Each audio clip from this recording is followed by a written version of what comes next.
অবস্থা। কিন্তু আমাকে একটা বলতে পারবে যে হিন্দুরা এখনো পর্যন্ত যে আন্দোলন করছে কোথায়, কাকে মারছে? আপনারা তো এখানে অনেকজন আছেন, একটা বলেন যে ভাই এখানে তো মারছে। আমি দেখি নাই, আমি এখনো পর্যন্ত এমন আন্দোলন দেখি নাই যে সেখানে গিয়ে হিন্দুরা মারামারি করছে বা কাউকে মারছে, কাউকে মারে নাই। কিন্তু রাষ্ট্রের কোনো কিছু নিয়ে সমস্যা নাই, যে যে দাবি নিয়ে যাচ্ছে তারা শুনতেছে, বসতেছে, কিংবা তাদেরকে বুঝাচ্ছে যে এটা এখন সম্ভব না, এরকম পরবর্তীতে হবে।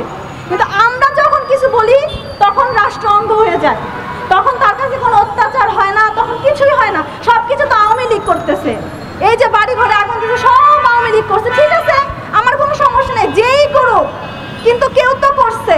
সেটার জন্য আপনি রাষ্ট্র থেকে কি করছেন, কি পদক্ষেপ নিছেন? এই যে এতগুলো অ্যাটাক হইল, আমার শুধু কষ্ট এখানেই যে এই অ্যাটাকগুলো একজনও স্বীকারও করলো না। স্বীকার তো দূরে থাক, আপনার যদি দেশ নিয়ে এতই চিন্তা থাকে আপনি ওই মানুষের পাশেগুলো দাঁড়াতেও গেলেন না।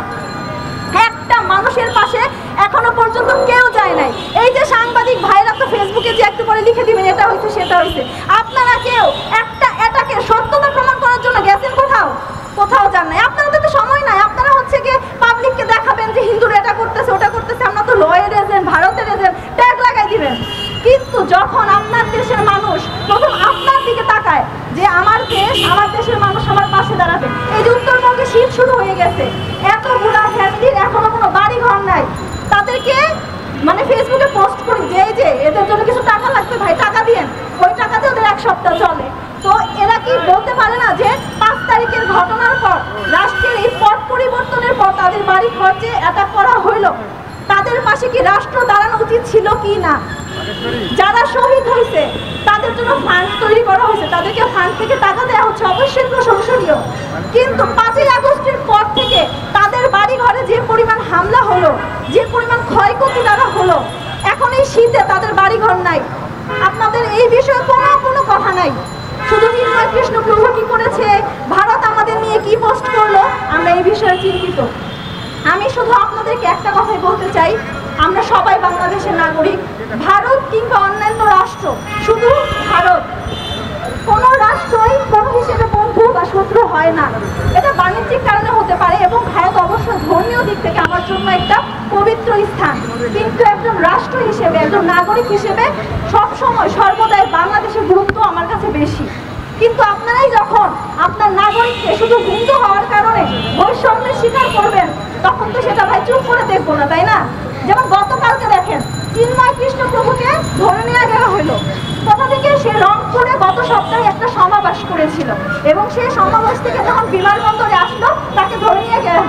ফেসবুকে আমার কিছু বন্ধু পোস্ট করতেছে সে নাকি ভারত থেকে আসছে, ভারতের সাথে কি প্ল্যান করছে, এখন এসে সেই প্ল্যান আমাদের উপর মানে চাপাবে, তার জন্য ধরে নিয়ে গেছে। এই যে গুজবগুলা, এই গুজবের বিরুদ্ধে আপনারা তো পুরো নীরব, আপনারা মজা নেন এসব নিয়ে। যে ভারত থেকে বলছে চিন্ময় কৃষ্ণ প্রভুর এখন হচ্ছে ভারত থেকে নিয়ে আসছি, আমরা তো খুবই মজা, ভারতের সাথে জিতে গেলাম। কিন্তু আপনারা কি কোনো ঘটনার সত্যতা কখনো যাচাই করার চেষ্টা করেন, নাকি শুধু ফেসবুক দ্বারা আপনারা মানে বিভ্রান্ত হন যে ফেসবুক এটা বলছে এটাই সত্য? চিন্ময় কৃষ্ণ প্রভুকে ধরে নিয়ে গেলা হলো সকালবেলায় আমাদের ঢাকা বিশ্ববিদ্যালয়ের কয়েকজন শিক্ষার্থী এবং কয়েকজন দাদারা সহ শাহবাগে অবস্থান করলো। কোনো ধরনের রাস্তা তারা আটকায় নাই, কোনো মানুষকে তারা কিচ্ছু বলে নাই, তারা জাস্ট একটা সাইডে দাঁড়িয়ে বলতেছিল, প্রতিবাদ করতেছিল যে আমাদের শুধুমাত্র 8 দফা দাবি, আমাদের লাস্ট অ্যাটেম্প, আমরা 8 দফা ছাড়া আমরা কিচ্ছু চাই না। আমাদের 8 দফা নিয়ে সরকার আমাদের যে প্রতিশ্রুতি দিয়েছিল তার কোনো রকমের কোনো দৃষ্টান্ত আমরা দেখতে পাচ্ছি না।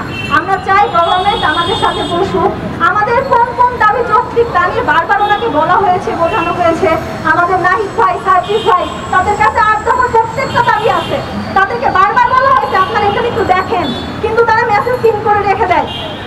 আমার কথা, একটা দাবিও যদি না হয় আপনারা বুঝাই বলেন বা কথা বলেন যেগুলো সম্ভব না, কিন্তু আপনারা কথা বলবেন না। আপনাকে একটা ইস্যু তৈরি করার